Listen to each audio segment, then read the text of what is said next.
Hello, नमस्ते। कुछ दिनों पहले आपने सुना होगा कि ताउते नाम का एक ट्रॉपिकल साइक्लोन गुजरात के कोस्टल रीजन में आकर लैंडफॉल किया।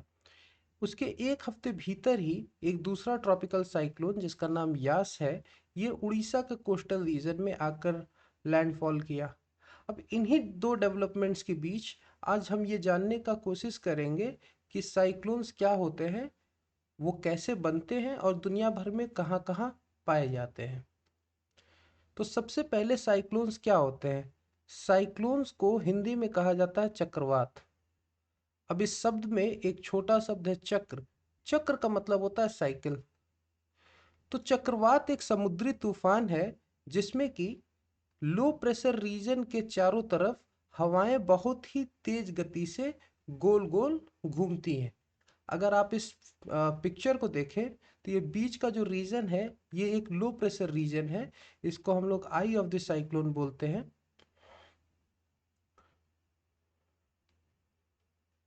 और हवा इसके चारों ओर गोल गोल बहुत ही तेज गति से घूमती है। So a cyclone is a tropical storm that originates over warm tropical oceans, and extremely strong winds move in a circular manner around a low pressure region. So you have to remember this. And cyclones are always associated with extremely strong winds, and it brings very heavy rainfall. Now we'll see that where are these cyclones found around the world.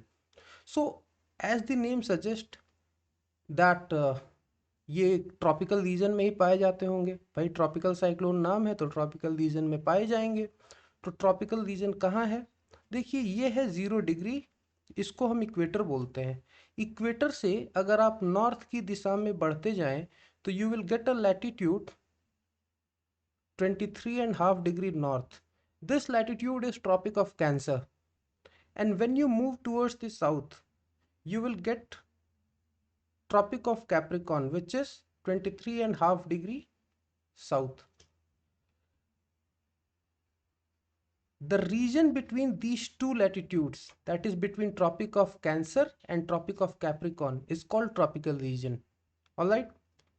And cyclones, tropical cyclones are mostly found in tropical regions around the world, and they are found mostly in ocean water in tropical region. But they are called by different names in different parts of the world. For example, you go to South China Sea and Western Pacific Ocean.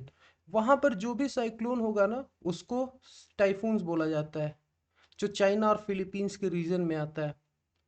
Indian ocean, Arabian Sea और west of Bay of Bengal का जो reason है, उसमें जो cyclones आते हैं, इनको tropical cyclones बोला जाता है सिंपली। और ऑस्ट्रेलियन कॉन्टिनेंट के पास जो साइक्लोन्स आते हैं, इनको बोला जाता है विली विली। अमेरिका के पास जो ईस्टर्न पैसिफिक ओशियन है और जो गल्फ ऑफ कैरिबियन है, यहाँ पर जो साइक्लोन्स हैं, इनको बोला जाता है हरिकेन्स। ऑलराइट। देखिए साइक्लोन्स बनने के लिए कुछ कंडीशंस हैं जो कि जिनका फुलफिल होना बहुत ज़्यादा ज़रूरी है ना। अगर वो कंडीशंस फुलफिल नहीं होंगी तो साइक्लोन नहीं बनेगा। पहली कंडीशन है कि जो सी सरफेस टेम्परेचर है, वो 26 डिग्री सेल्सियस से ज़्यादा होना चाहिए। अब सी सरफेस टेम्परेचर क्या होता है? देखिए सपोज करिए ये सी का सरफेस है, यानी कि समुद्र की ऊपरी सतह है। यहाँ से आप 50 मीटर्स का ओशियन लीजिए और पता करिए टेम्परेचर कितना है। अगर यहाँ टेम्परेचर 26 डिग्री सेल्सियस से ज़्यादा है तो समझिए कि साइक्लोन बनने की संभावना बहुत ज़्यादा है, बशर्ते कि वो ट्रॉपिकल रीजन में हो। ऑलराइट। उसके बाद की अनिवार्य शर्त क्या है कि लो प्रेशर का प्रेजेंस होना चाहिए। अब देखिए हमने डेफिनेशन में क्या पढ़ा था कि जो हवाएं हैं वो गोल गोल लो प्रेशर के चारों ओर घूमती हैं, लो प्रेशर रीजन के। जब लो प्रेशर रीजन ही नहीं होगा तो साइक्लोन नहीं बनेगा। मतलब क्या हुआ कि साइक्लोन के बनने के लिए लो प्रेशर रीजन का होना बहुत ज़रूरी है। चौथी अनिवार्य शर्त क्या है कि कोरियोलिस फोर्स प्रेजेंट होना चाहिए। अब कोरियोलिस फोर्स क्या होता है, ये आगे आने वाले स्लाइड में हम लोग देखेंगे। पांचवी शर्त है कि वर्टिकल विंड शियर एब्सेंट होना चाहिए। देखिए अब ये होता क्या है, सपोज करिए कि ये सी का सरफेस है और यहाँ पर इंटेंस हीटिंग हो गई है, और जब ये समुद्र यहाँ पर गर्म हो जाएगा तो ऊपर की हवा भी गर्म होकर ऊपर की तरफ उठने लगेगी। आप जानते हैं कि जो गर्म हवा है वो ऊपर की तरफ उठती है, ठीक है। और जब उठेगी तो अपने साथ क्या लेके उठेगी? Moisture, alright. And after reaching a height, कुछ हाइट पहुंचने के बाद this moisture moisture laden wind will cool down, and when they cool down, condensation of vapor takes place, all right, and that is how clouds are formed. But suppose there is a wind in the upper atmosphere, है ना, और वो इस दिशा में बह रही है, तो क्या ये बादल को बनने देगा? ये बादल को नहीं बनने देगा, इस बादल को डिस्पर्स कर देगा, दूसरी लोकेशन पर ले जाएगा, ऑलराइट। तो इसका मतलब जो वर्टिकल विंड है वो एब्सेंट होना चाहिए फॉर फॉर्मेशन ऑफ साइक्लोन। क्योंकि साइक्लोन में हम देखते हैं कि बादल बनता है, बहुत ज़्यादा बरसात होती है, तो जब बादल बनेगा ही नहीं तो भाई साइक्लोन कैसे बन सकता है, ठीक है। अब साइक्लोन कैसे बनता है इसको समझने के लिए कुछ कॉन्सेप्ट्स हैं जिनकी क्लैरिटी बहुत ज़रूरी है। अगर आपको ये चीज़ें पहले से पता है तो आप कोई बात नहीं, आपका रिवीजन हो जाएगा। जो पहली इंपॉर्टेंट कंसेप्ट है उसको बोलते हैं एयर प्रेशर। अब देखिए एयर प्रेशर में हमको जानना है कि लो प्रेशर क्या होता है और हाई प्रेशर क्या होता है। सपोज करिए कि एक लैंड सरफेस है, अगर इस लैंड के पीस की यहाँ पर बहुत ज़्यादा इंटेंस हीटिंग हो गई है because of the rays of the sun, तो इसके ऊपर की हवा क्या होगी? गर्म होके ऊपर की तरफ उठेगी, ऑलराइट। और जब ऊपर की तरफ उठेगी तो इस रीजन में density of air it will decrease. जब डेंसिटी ऑफ एयर डिक्रीज हो जाएगी तो इसी रीजन को हम कहेंगे कि ये एक लो प्रेशर रीजन है, ऑलराइट। अब आप ये समझिए कि जो लो प्रेशर और हाई प्रेशर है ना, ये दोनों टर्म्स बड़े ही सापेक्षिक हैं, बड़े रिलेटिव है। अगर एक जगह पे लो प्रेशर बनेगा, लो प्रेशर रीजन, तो उसके चारों तरफ के रीजन में हाई प्रेशर हो रहा होगा। तो यहाँ सपोज करिए हाई प्रेशर रीजन है, ये एक हाई प्रेशर रीजन है, ऑलराइट। अब समझते हैं कि विंड कैसे ब्लो करता है। देखिए एक तो होता है स्टिल एयर, है ना, हवा नहीं बह रही है ना, लेकिन यही हवा अगर बहने लगे तो उसको बोलते हैं विंड। तो विंड बहती क्यों है? विंड इसलिए बहती है क्योंकि दो रीजन के बीच में प्रेशर डिफरेंस होता है। तो विंड बहेगी किस डायरेक्शन से किस डायरेक्शन में? विंड हमेशा हाई प्रेशर से लो प्रेशर की तरफ बहेगी। It will always flow from region of high pressure to low pressure, all right. And the third concept is the concept of Coriolis force. See, I'll make another video on Coriolis force, but for the purpose of this video I'll describe you in a in a very short way. देखिए Coriolis force लगता है because of rotation of the earth. और ये किस पर लगता है? ये लगता है मूविंग थिंग्स पे, फॉर एग्जांपल एयर पे जो मूव कर रहा है, वाटर पे जैसे ओशियन के वाटर लगातार मूव कर रहे होते हैं तो उस पर कोरियोलिस फोर्स लगता है। एरोप्लेन्स है वो हवा में उड़ रही होती है तो उन पर भी कोरियोलिस फोर्स लगता है। कैसे लगता है उसको देखते हैं। सपोज करिए कि नदर्न हेमिस्फीयर में विंड इक्वेटर से पोल्स की तरफ बढ़ रही है, यानी इक्वेटर से ध्रुवीय क्षेत्र की तरफ। देन विंड को तो भाई सीधे निकल जाना चाहिए था, but because of this Coriolis force the wind will turn to its right, it will deflect towards its right, अपनी दाई तरफ ये मुड़ जाएगी। उसी तरीके से अगर कोई विंड पोलर रीजन से इक्वेटर की तरफ बहती हुई आ रही है तो क्या होगा? ये विंड भी अपने दाईं ओर मुड़ जाएगी।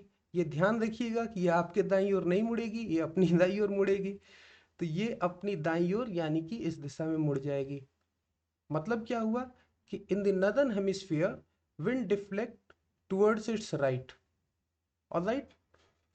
Similarly in the southern hemisphere you will find out that wind is deflecting towards its left. Suppose the wind is blowing from equator towards the pole, तो विंड किस तरफ मुड़ जाएगी in southern hemisphere? It will turn towards its left. Alright. In the same way, suppose wind is blowing from pole towards the equator. अब wind किस direction में मुड़ जाएगी? It will bend towards its own left. समझ रहे? Alright. अब इस Coriolis force का साइक्लोन फॉर्मेशन से क्या रिलेशन है, क्या संबंध है इसका? तो हम देखेंगे. चलिए इसको देखते हैं. सपोज करिए कि एक लो प्रेशर जोन है. ये एक लो प्रेशर जोन है, तो चारों तरफ हाई प्रेशर जोन भी होगा.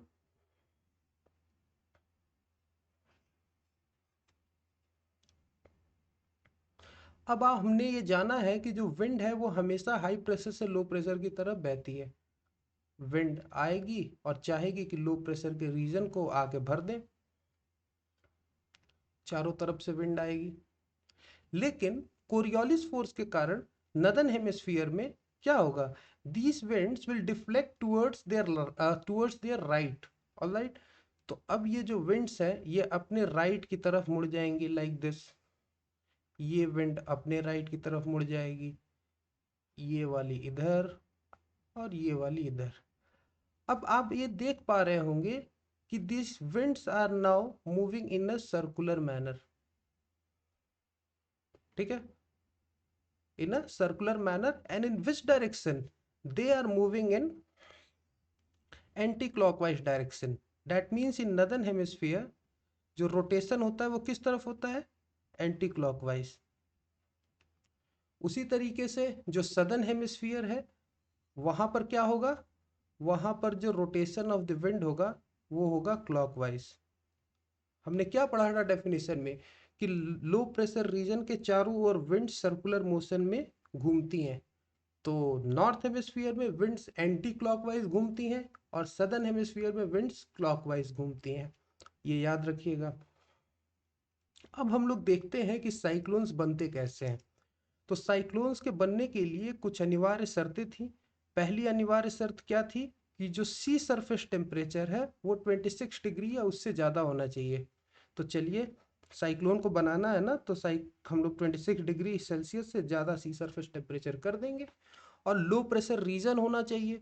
चलिए कोई बात नहीं, एक लो प्रेशर रीजन भी हम लोग क्रिएट कर देते हैं ओशियन के सरफेस पे. This is a low pressure region and here the air will get warm. The air in contact with the ocean will get warm. और जब वो वार्म होगी तो वो उठेगी ऊपर की तरफ.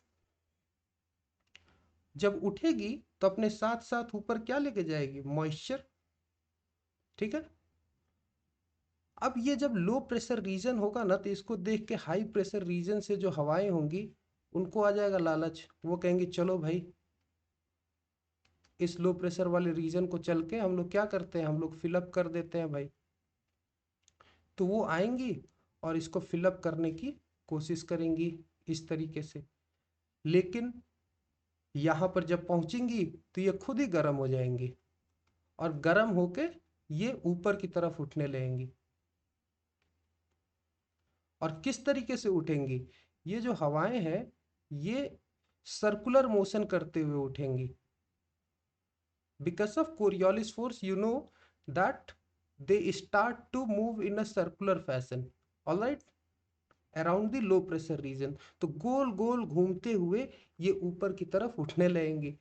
अच्छा, जब ऊपर जा रही होंगी तो ऊपर जाते जाते ये हवाएं जो है ना दे विल कूल डाउन. और इन जो अपने साथ ये मॉइस्चर लाई है उस मॉइस्चर का हो जाएगा कंडेंसेशन. ठीक है? तो कंडेंसेशन में क्या हो जाएगा? कंडेंसेशन में हमारे पास बनेंगे क्लाउड्स. देखिए तो यहां पर बनेगा क्लाउड. और क्लाउड जो है ना ट्रोपोपॉज पर जाकर उनका फॉर्मेशन जो है उससे ऊपर क्लाउड्स नहीं जा सकते हैं. देखिए एक चीज आप याद रखिए कि जितने भी वेदर रिलेटेड इवेंट्स होते हैं वो ट्रोपोस्फियर में होते हैं. ट्रोपोपॉज से ऊपर कुछ नहीं होता है. ट्रोपोपॉज पे पहुंच के जो ये क्लाउड्स हैं they will start dispersing in the lower direction. All right, so this clouds will start dispersing and they will cause rainfall in the entire region like this. These clouds are called cumulonimbus clouds. All right, and cumulonimbus clouds are rain bearing clouds. यही वाला phenomena उधर भी होगा, tropopause तक पहुंचेंगे clouds और फिर disperse होके नीचे आएंगी and it will be like this. All right, and they will cause rainfall like this over here in this region. और ये साइक्लोन का डायमीटर कितना होता है? ये जो साइक्लोन है इन दो पॉइंट्स के बीच यानी ए और बी के बीच में कितना डिस्टेंस होता है लगभग? ये मान के चलिए कि इनके बीच में डिस्टेंस होता है 150 to 200 kilometres. All right, and this portion is called eye of the cyclone. है ना, जो हम लोग ऊपर से देख रहे थे साइक्लोन को, तो ये जो क्लियर रीजन दिख रहा था जहां पे कोई क्लाउड फॉर्मेशन नहीं हुआ है, that is called I of the cyclone.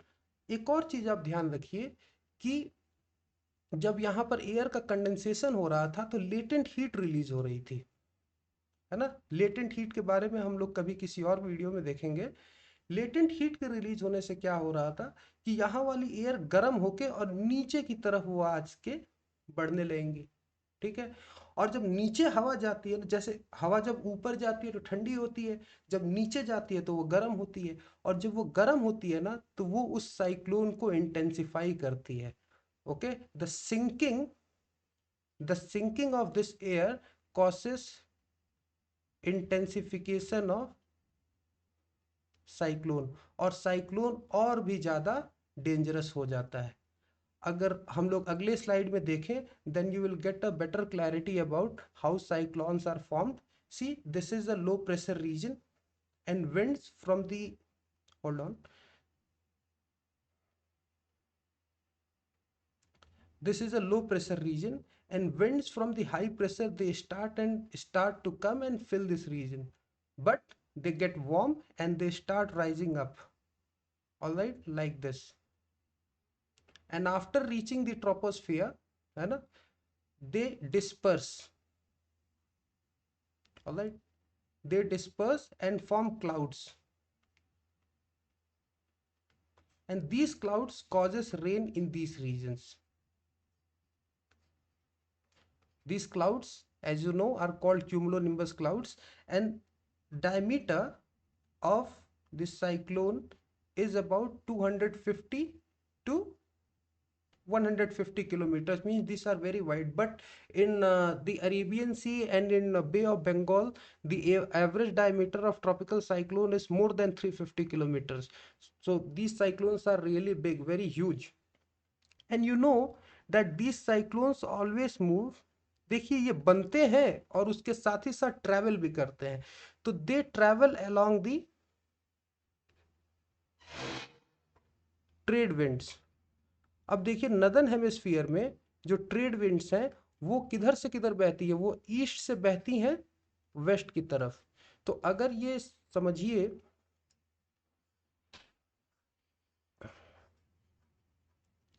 अगर सपोज करिए ये हमारा इंडिया है, ऑलराइट, और बे ऑफ बंगाल में कोई साइक्लोन बन चुका है ऐसे, तो वो किसके इन्फ्लुएंस में मूव करेगा? It will move under the influence of trade winds which are called easterlies. Easterlies क्यों? क्योंकि ये ईस्ट से शुरू होती हैं और वेस्ट की तरफ बहती हैं. देखिए, तो यहाँ से ये जो साइक्लोन है वो ईस्ट से वेस्ट की तरफ बहना शुरू होगा और इंडिया के कोस्ट को आके क्या करेगा? हिट करेगा. और जो हिट करता है ना साइक्लोन, उसी को बोलते हैं landfall. Landfall means cyclone is now hitting the coast. अब हमने ये जान लिया कि साइक्लोन का फॉर्मेशन कैसे होता है. अब समझते हैं कि साइक्लोन इतना डेंजरस क्यों हो जाता है. साइक्लोन डेंजरस होता है बिकॉज ऑफ स्टॉर्म सर्ज. अब स्टॉर्म सर्ज क्या होता है, विल सी. देखिए, स्टॉर्म सर्ज, देखिए जब साइक्लोन बनता है ना तो उस अपने साथ ही साथ वो क्या करता है कि ओशियन के वाटर को ऊपर की दिशा में उठा देता है. ऑलराइट, मैंने बताया आपको cyclones always move under the influence of trade winds. तो ये ट्रेड विंड्स ये पानी को पुश करके ऐसे उठा देती हैं, जो यहाँ आप देख रहे हैं ये ऐसे उठ गया है। हम्म। और जब कोस्टल रीजन से साइक्लोन टकराता है तो ये सारा पानी ये कोस्टल रीजन में आके पोर हो जाता है, because of which you will see the problem of coastal flooding, है ना, लोगों के घर में पानी घुस जाता है। Alright, so storm surges occur because the storm winds push the water towards the coast, and water then gets piled up at the coast, and eventually it drains into the coast in the coastal region. So you see this image here, what is happening? The storm water has entered into the coastal region and has damaged houses of the people living in those areas. अब आप जानते हैं कि जो cyclones हैं उसमें हवाएं बहुत ही तेज स्पीड से बहती हैं।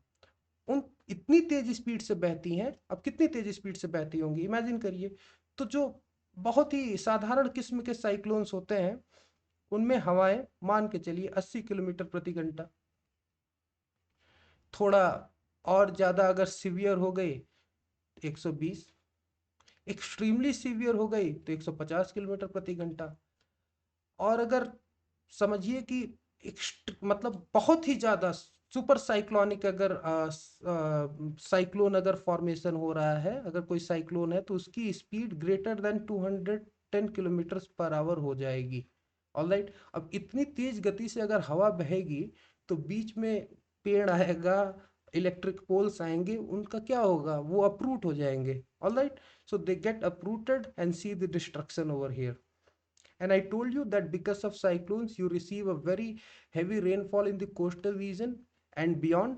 अब जैसे गुजरात में जो साइक्लोन आया ताउते, उस साइक्लोन के वजह से we were receiving rain in the northern India, है ना। अब सोचिए गुजरात से northern India, UP, Delhi, Bihar कितनी दूर है। उड़ीसा में जो साइक्लोन आया है तो we are getting rain in the northern India, isn't it? So they cause very heavy rainfall, particularly in the coastal region and beyond. I hope that you understood how cyclones are formed, what are they, and where are they distributed around the world.